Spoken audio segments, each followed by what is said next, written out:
Welcome to the 23-24 Every Student Succeeds Act Per-Pupil Expenditure and School Level Finance Survey webinar.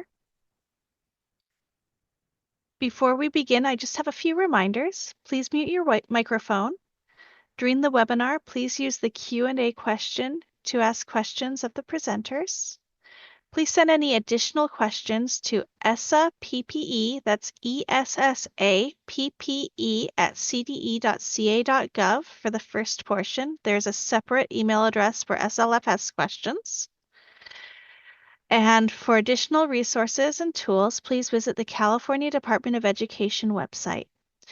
Specifically for Every Student Succeeds Act resources and tools, please visit the ESSA Per-Pupil Expenditure Reporting webpage at www.cde.ca.gov/fg/ac/es/. And for School Level Finance Survey or SLFS, the webpage is www.cde.ca.gov/fg/ac/fs/.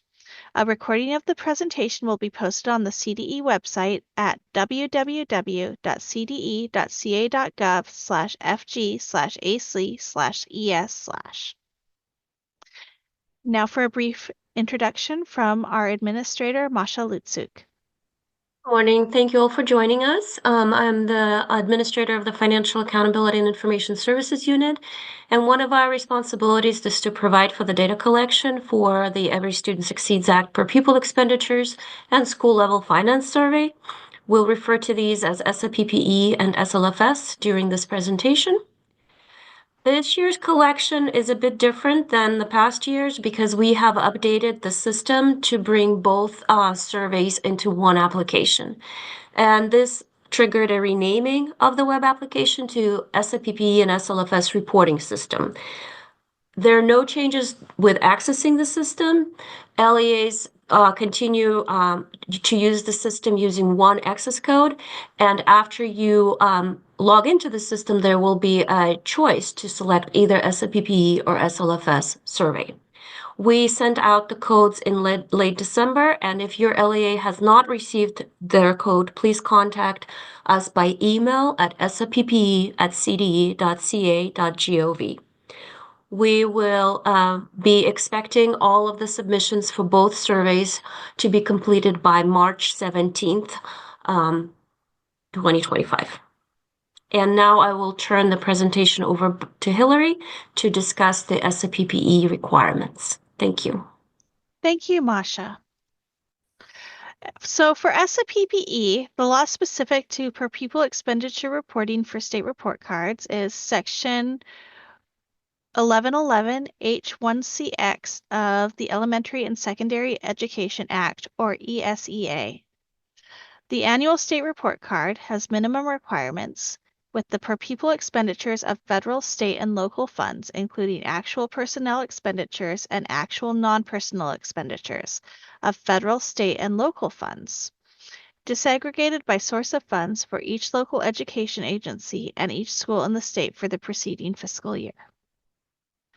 The law specific to per-pupil expenditures for local education agencies, or LEAs, is as follows. The annual local educational agency report card, minimum requirements.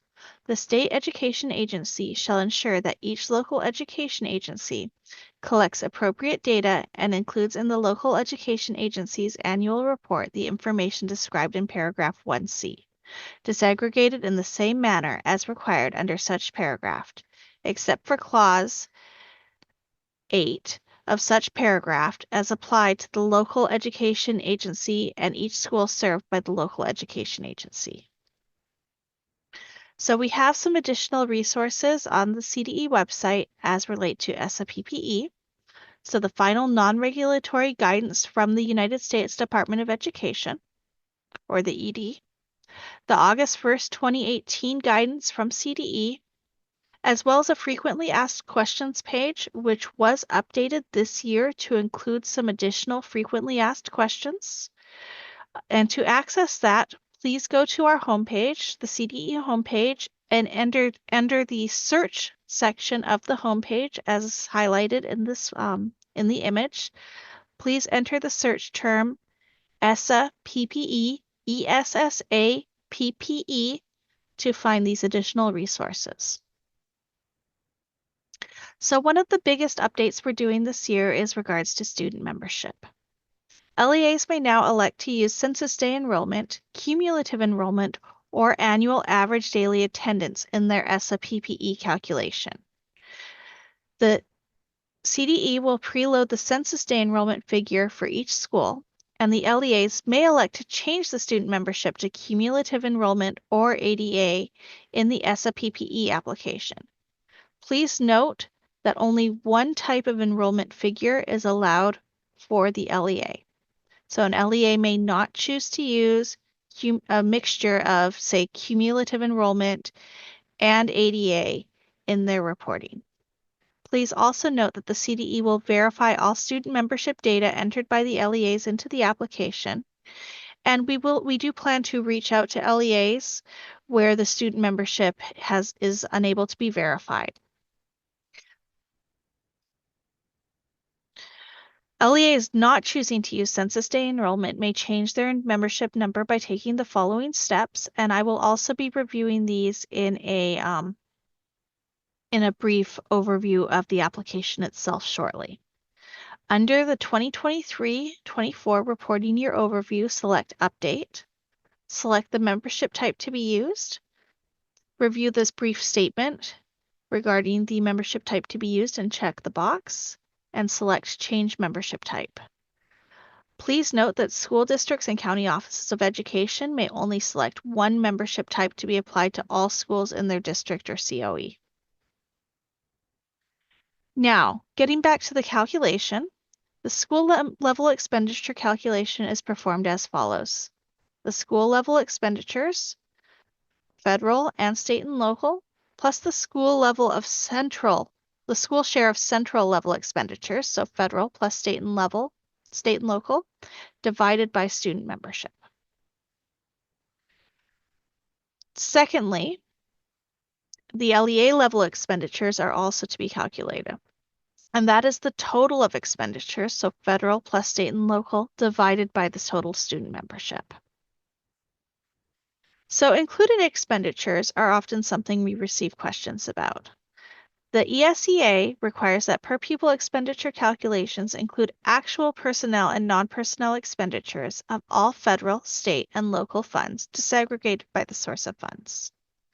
The following activities could be included as current expenditures. These include instruction, instructional and student support services, school and general administration, plant operations and maintenance, student transportation, food services, and enterprise operations. Excluded expenditures do not meet the definition of K-12 current expenditures, and they include things like debt service, capital outlay, community services, adult education, payments to private schools, other LEAs, and charter schools outside of the LEAs, and county services to districts. Please note on this slide that we have also listed certain functions and objects that are excluded. Secondly, school level versus central expenditures. School level reporting contains actual personnel and non-personnel expenditures that are identified to a specific school site, such as teacher salaries and benefits, site discretionary non-personnel expenditures. Central level reporting consists of actual personnel and non-personnel expenditures that could not be identified to a particular school site.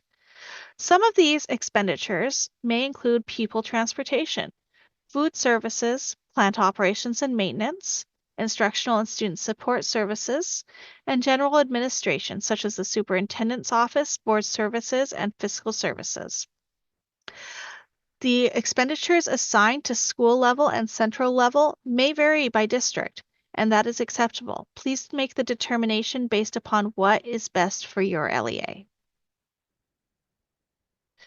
Central level expenditures are allocated to each school based on metrics deemed appropriate for the type of expenditure. Some examples may include the number of students served in the school, for example, for a superintendent's salary, the percentage of time allocated by LEA personnel to each school, for staff who serve multiple schools, for example, a school psychologist, maybe a school nurse, or square footage, and this could be used for things such as utility costs.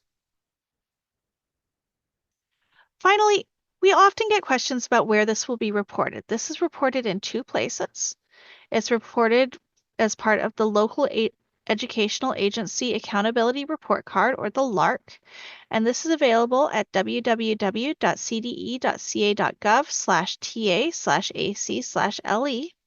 And it's also available for public download on the ESSA Per-Pupil Expenditure Data Files webpage, which is located at www.cde.gov/fg/ac/ESSA-PPE-DATA.ASP.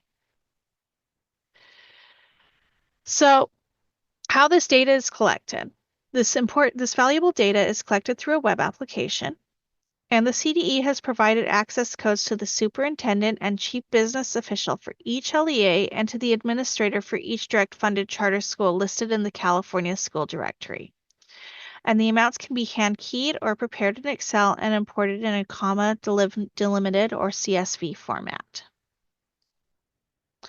Now I'm going to provide a brief demonstration of the ESSA-PPE application. Once your LEA has logged in, you will see something new this year, and this is the breakdown between ESSA-PPE and SLFS. To complete the ESSA-PPE reporting, please select Go to Survey under ESSA-PPE, and then you will be brought to the dashboard for your LEA. You may choose to import your school's data, and if so, select instructions for importing your school's data. Otherwise, you can hand key in the information. Something new this year is LEAs are now able to select their enrollment type. In order to do so, please select under Student Membership, Update, and then select the enrollment type that is best for your LEA. Please note that when I select Census Day Enrollment, the amounts are automatically populated based upon the data reported in CalPADS. Other enrollment types, such as annual ADA and cumulative enrollment, automatically populate to 0 when selected by the LEA. For example, I will select annual ADA here, and then a warning pops up. By checking this box, I indicated that I have read the following. Each school's student membership value will be set to 0. I will be required to input a student membership value for each school in this LEA. So you select the checkbox and change membership type. Once you have done that, you may choose to go ahead and enter your LEA's data. I will select Edit here for this first LEA in my example. Then I will begin to enter my school level expenditures. I'm just going to enter some dummy data here. This is not representative of this LEA's expenditures at all, so please be aware of that.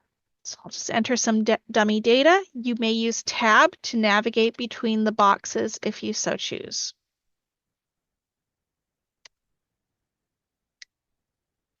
Make sure that you enter the student membership based upon the type of membership you selected in the previous screen. In this case, annual ADA. Then you select Save Expenditure Data. Please note that the data entered has now been populated in the first line. I'll go ahead and enter some of the second line too, so that we can go through the certification process. I'll select Save Expenditure Data, and the expenditure data has been saved.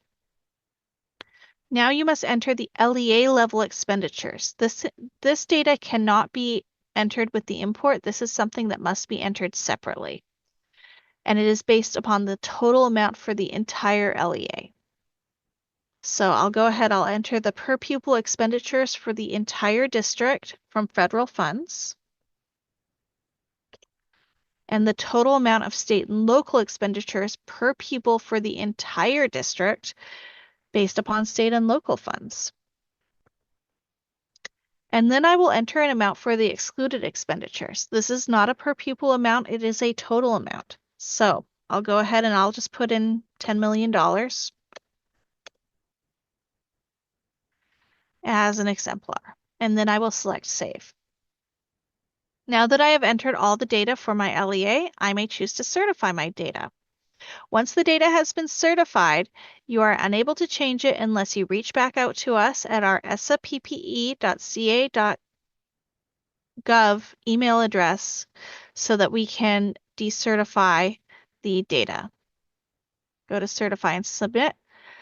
Unlike previous years, we are requiring that certifiers enter contact information when they certify their data. So I'll just go ahead, I'll put myself in because why not?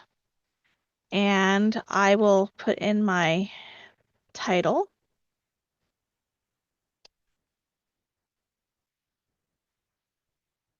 This is just a sample certification. So I have my name, my phone number, and my email address. I will select Certify and Submit. Then a warning pops up. I will select Certify and Submit again. And then please note that that the data now shows as certified. It will show my name as the certifier and the date certified. Then, in order to access any additional surveys, you just select Change Survey. And you can go ahead, you can review the submission, or you can go on to complete your SLFS survey.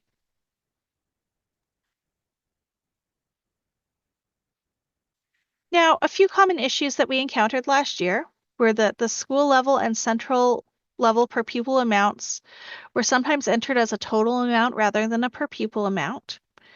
And the same was often seen with the LEA's federal and state and local per pupil amounts. So those are important to keep in mind. Finally, for the total of excluded expenditures, it's expected that all LEAs will have some excluded expenditures, but sometimes we see LEAs that have not entered an amount for excluded expenditures, and we will reach out to you if we don't see an amount entered. And secondly, we often see LEAs that have entered their excluded expenditures as a per pupil amount rather than a total. As a reminder, we do expect to see a total amount here for the excluded expenditures, and we will reach out to an LEA if we notice a very low dollar amount in their excluded expenditures, because it is most likely per pupil as well as opposed to a total. So a few characteristics of a quality submission. This is what I'll call a good submission. For a small LEA with three schools in their LEA, you'll notice that the school expenditures are higher than the central expenditures, and that they've broken down the federal and the state and local expenditures on a per pupil basis.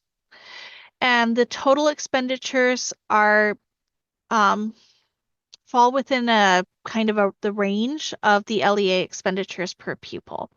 So if I see an amount of, in this case, $14,231 per pupil being spent, then I'm going to go up and I'm going to look at the total expenditures per pupil and make sure that that falls within that range. Finally, please note that the excluded expenditures do show an amount of $5 million. That is, in my view, an appropriate amount for an excluded expenditures. It's obvious that the LEA has not entered a per pupil amount there, and the LEA has completed that portion of the survey. Now we'll go over a few that have some errors with this, with their submissions. So here's the first one. You'll notice that the school expenditures per pupil are showing up as $4 million, and the central expenditures per pupil are showing up as $3 million for a total of $7 million per pupil. It's obvious here that the LEA, instead of entering per pupil, they just entered the total school expenditures, the total central expenditures, and then their total expenditures. They did break things down on the per pupil expenditures at the LEA level, but they didn't break that down in any other spot. So I'd love to spend $7 million per kid, but that just isn't going to happen. And this would be the kind of submission where we would be reaching out to the LEA. The second submission I'm noticing with some issues. So this one, the LEA went the other way. and I'm seeing only $446 per student spent on the school level. As a reminder, the school level expenditures do include things like teacher salaries and other school level costs, and their central expenditures seem quite high at $15,000 per student as compared to their school level expenditures. So this again would be the kind of submission where I would reach out to the LEA and try to find out what they determine to be school expenditures as opposed to the central. Oftentimes, the LEA, in their haste, might have accidentally switched the two, or their calculations may be off. Okay, here's a third. What's wrong with this submission? The top looks pretty good, about what we would expect, and the LEA level expenditures also look pretty good. But the excluded expenditures show an amount of $387. This looks like the excluded expenditures were probably per pupil as opposed to a total. So we would reach out to the LEA and ensure that they meant to enter the $387 and that's not a per pupil amount. And most likely they would be making some changes. So a few frequently asked questions that we're getting this year. So some of our preloaded data elements this year are showing as 0 or not applicable. And the preloaded data elements are not included for districts and independently recording charter schools that did not certify their annual fall data submission in the California Longitudinal Pupil Achievement Data System, or CalPADS. LEAs with no preloaded data elements should report using cumulative enrollment or ADA. We are not able to change the preloaded data elements from 0. Another question we get is whether special education expenditures are excluded, and if so, all funding sources are included. And yes, the special education expenditures from all funding sources are included in the per pupil expenditure calculation. Another question that we get is whether or not funds 14 through 40 are included. And yes, they are. However, an LEA would exclude the expenditures in categories that are suggested for exclusion. So take a look at the categories that are suggested for exclusion and make sure that the expenditures are excluding those.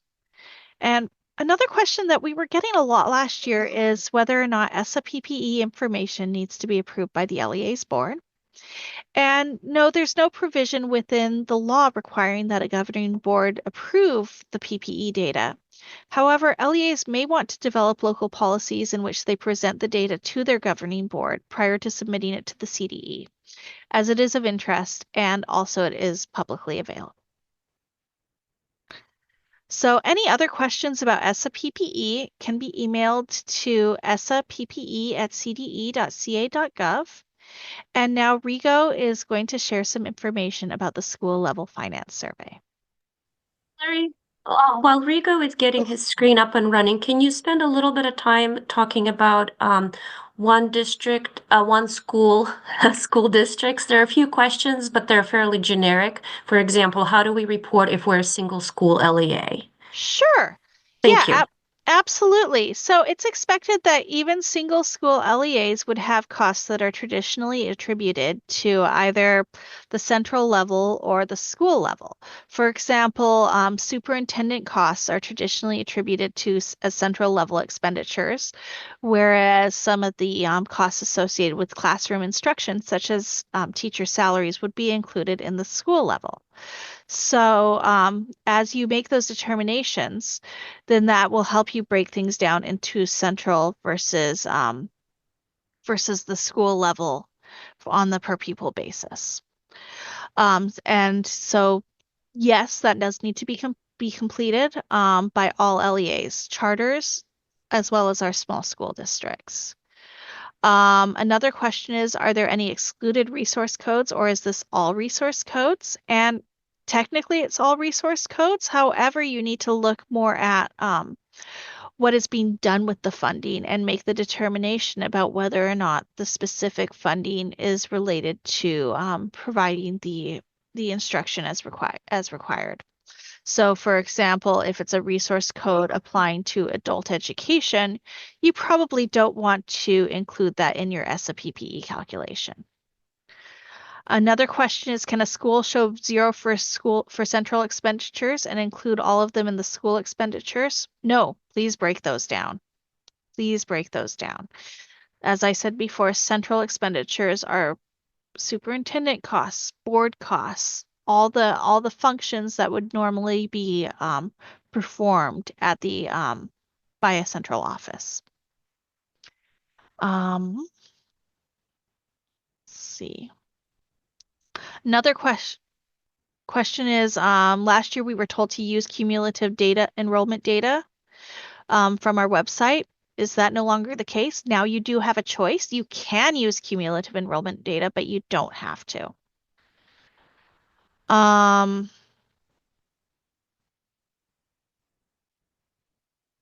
Someone didn't see the excluded expenditure box during their filing. I will reach out to, can you send us an email at our ESSA-PPE email box so that we can take a look at your reporting? Another question, charter executive directors is also the principal. You have to break that down based upon their what they're doing for each portion of their time. Um, let's see. We can transition to SLFS now Yeah, and answer these. Thank you so much. Yeah, no problem. Thank you. Great. Well, thank you for that information, Hillary. So next we have the school level finance survey. So the school level finance survey. So the National Center for Education Statistics, NCS, within the U.S. Department of Education, along with the Office for Civil Rights, OCR, have implemented a new requirement, the school level finance survey. The SLFS is intended to allow for more continuity in reporting data at the school level so that expenditures can be compared on a local, state, and national level. The financial data captured through SLFS will be used to provide data to researchers, state and federal agencies, and the public on topics such as resource inequities, correlation at the school and per pupil level of expenditures across states, how expenditures vary between low and high income schools, and how spending on different functions affects student outcomes. The CDE and the National Center for Education Statistics have agreed to an incremental action plan to collect all the data elements required for the SLFS. We are currently in year 2 of the incremental action plan. This year, we'll be collecting fiscal year 2023-24 instruction-related financial data between December 2024 and March 2025. The requirement is to obtain instruction expenditures as defined by NCS function 1000. In a few slides, we will go over a crosswalk that provides the California Standardized Account Code Structure, known as SACS, function codes that are equivalent to NCS function 1000. Next year will be the final year of the incremental action plan, and we will collect the additional financial information as seen in the last row of the table on screen. Expenditures. So similar to the ESSA-PPE survey, we have 2 types of expenditures. We have school level expenditures and central level expenditures. We define school level expenditures as total current operation expenditures for activities dealing with the interaction of teachers and students in the classroom, home, as well as co-curricular activities. LEAs are to report amounts for activities of teachers and instructional aides or assistants engaged in regular instruction, special education, and vocational education programs. Of note, adult education, Fund 11, and Goal 4000 expenditures are to be excluded. For central level expenditures, we expect for LEAs to report all current expenditures typically reported at the central or school district level that have been allocated to each school. You will notice that this slide is very similar to the ESSA-PPE slide, depicting included and excluded expenditures.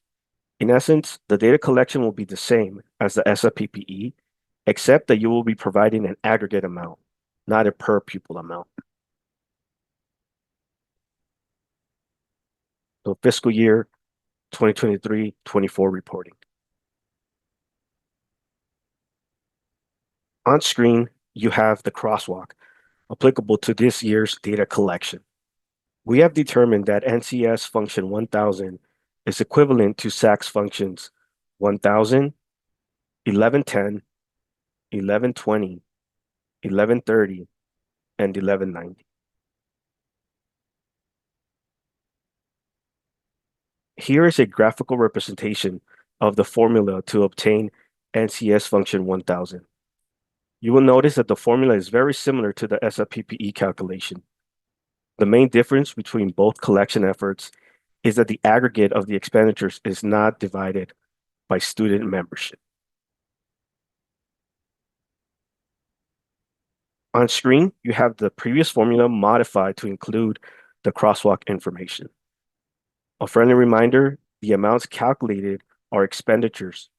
Please ensure that only object codes within the expenditures ranges of object codes 1000 to 7499 are used when filtering by the recommended SACS function codes.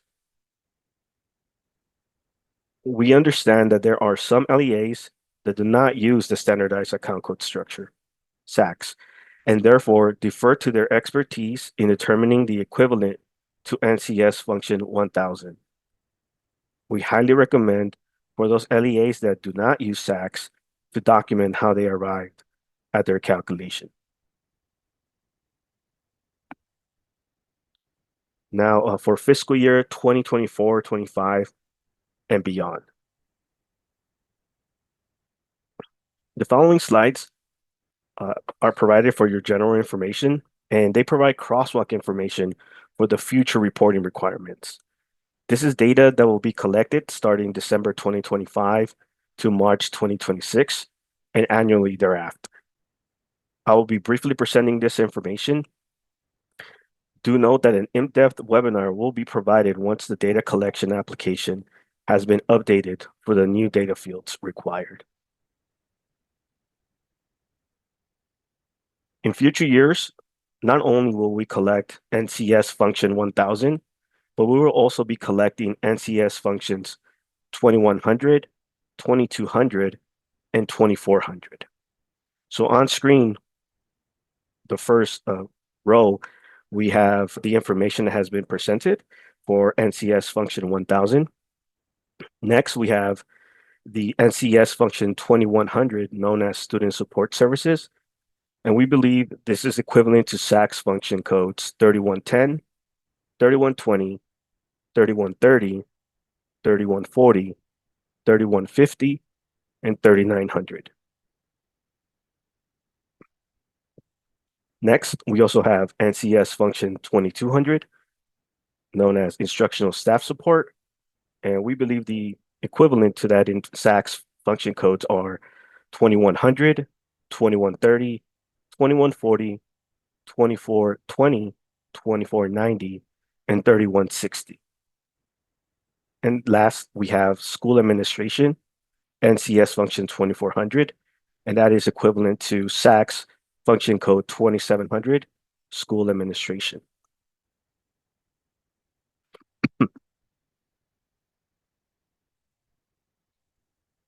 Well, what is different for the future years is this concept of exhibits. So these exhibits are a subset of data collected within the NCS functions 1000 and 2200.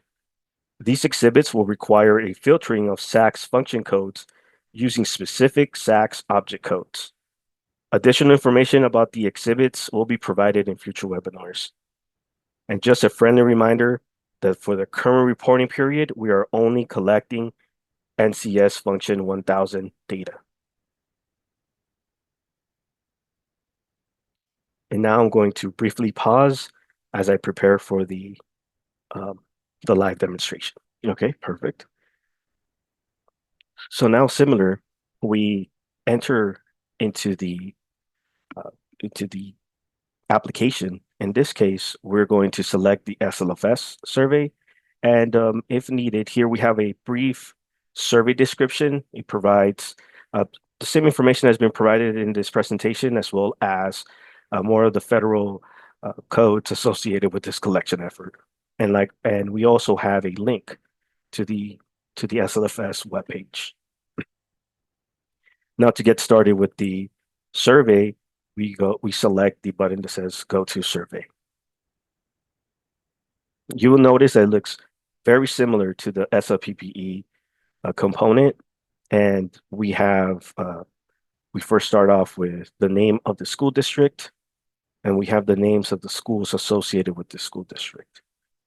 Likewise, likewise to the ESSA-PPE application, we do have instructions for importing data, and this is usually for those LEAs who have about 25 or more schools associated with them.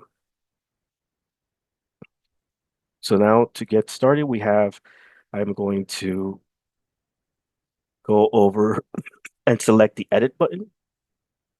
And here we have another description of the requirement. We do highlight that we are requesting for totals, not per pupil values.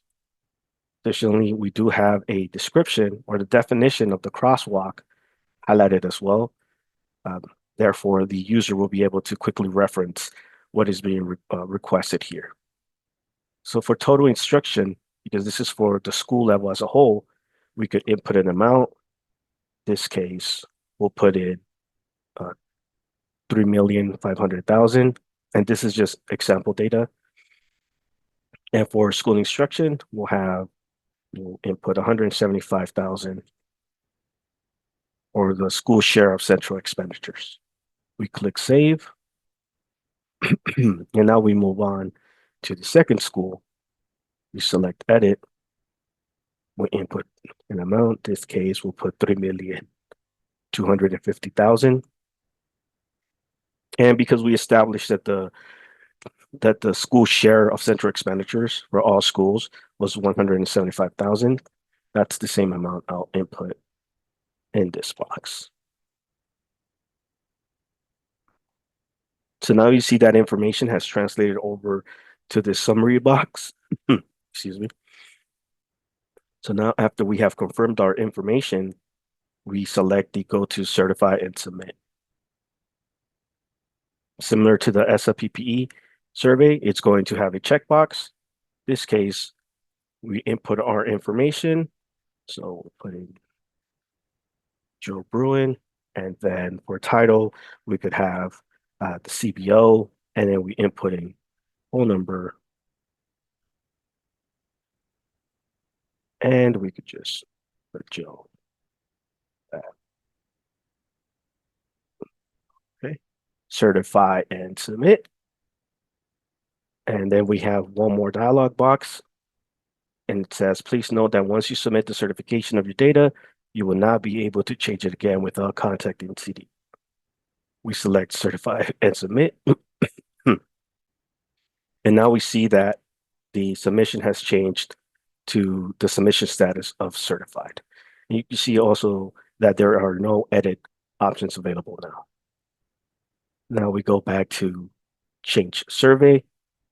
And now we have this final box, a new box that says here reporting completed, and it provides information in case you need to make any changes such as and will require the unlocking of the submission.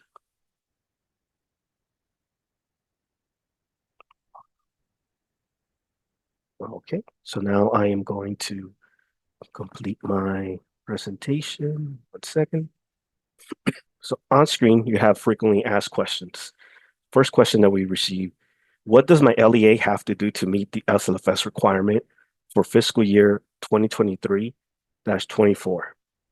The LEA will need to provide the total current expenditures, school level and central, for instruction for each of its schools. A crosswalk has been provided to assist LEAs in identifying which SACS functions should be used. Second question that we received, is my school does not use SACs to capture financial data. What can we do to meet this requirement? We defer to the LEA's expertise in determining the equivalent to NCS function 1000. We highly recommend for the LEA to document how they arrived at their calculations. Third question we received: what system will my LEA use to submit the instruction amounts for each school? LEAs will use the ESSA-PPE and the SLFS reporting system, and that is the system that we have live, that we have demoed.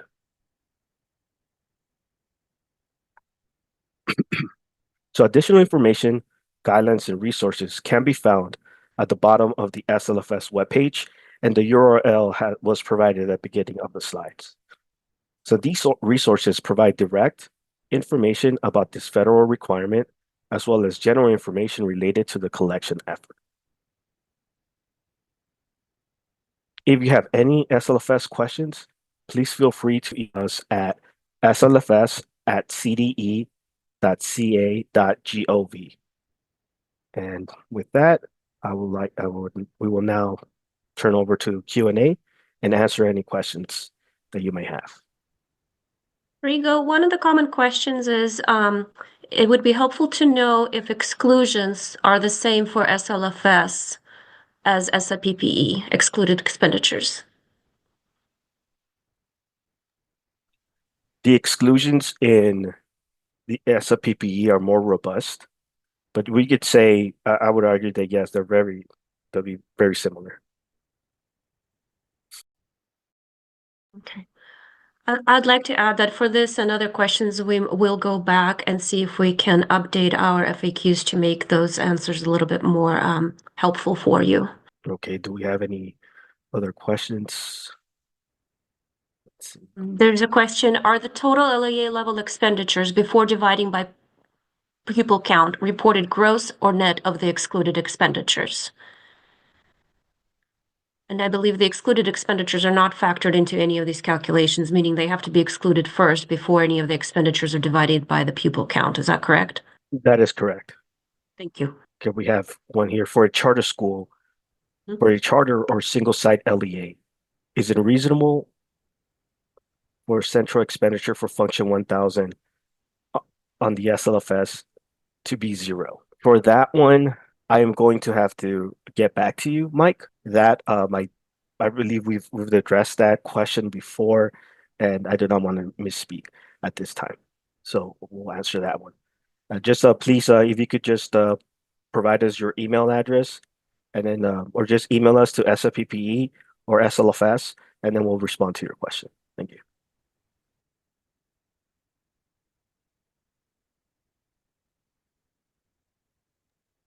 Another question is, it says that there's a crosswalk for SLFS. Where can we find the crosswalk? The crosswalk was provided in the presentation, but also let me go ahead and drop the web address to the SLFS webpage, and in there it'll provide the direct link to the crosswalk.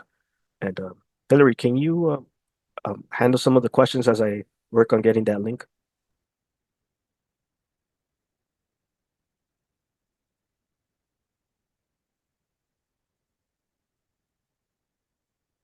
So one of the questions is for COE, would the indirect costs for the school be the same as central costs, since this cost is to pay for those central admin expenses? And I think for both service, our position has been that we don't define the methodology for determining central costs, but using indirect costs could be one way that an LEA could consider determining central expenditures. Would that be, Hillary, Enrico? Is that, do you concur with that answer? Okay. Thank you for providing the link. Also, question for SLFS, is it just for general fund or all funds? It will be for all funds. Another question I see that's related is, for a charter or single site LEA, is it reasonable for the central expenditures for function 1000 on the SLFS to be 0? I would not think so because all LEAs are expected to have some level of central office expenditures. Oh, here, the school share of central expenditures. Does that mean expenditures that a school would use but is usually found in a centralized pot of money?